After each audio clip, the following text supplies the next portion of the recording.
అమ్మ బాబాయ్ ఎంత డేంజర్గా ఉందేటి? మళ్ళీ మాయమైపోయావా? నీ పని బాగుంది, నచ్చినప్పుడు వస్తావు, పని అయిపోయాక వెళ్ళిపోతావు. నా భవిష్యత్తే ఏం అర్థం కావట్లేదు.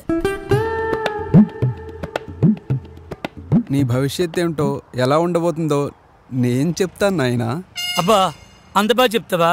అవును నాయనా, ముందు చూసి చెప్తా, వెనక చూసి చెప్తా, పైన చూసి చెప్తా, కింద కూడా చూసి చెప్తా. చెప్పేయమంటావా నాయనా? చెబుదూలే గాని ముందు నాకు పెళ్ళయిందిలే చెప్పు. వీడెవడో గాని బుర్ర మీద బొచ్చు లేకపోయినా బుర్రలో మాత్రం గుజ్జు బాగానే ఉంది. చూడ్డానికి ముదురుగాను ఉన్నాడు. పెళ్ళైపోయి ఉంటుందిలే.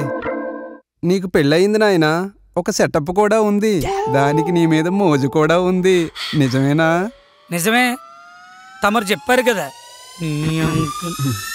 ఒకవైపు పెళ్ళవలేదని నా బాధ, నాయనా నాయనా నాయనా పిశాచి నా మాట పీకుతుందని అల్లాడిపోతుంటే నాయనా నాయనా నాయనా నాయనా నాకు నాయనా చెప్తావా? శాంతించు నాయనా, శాంతించు.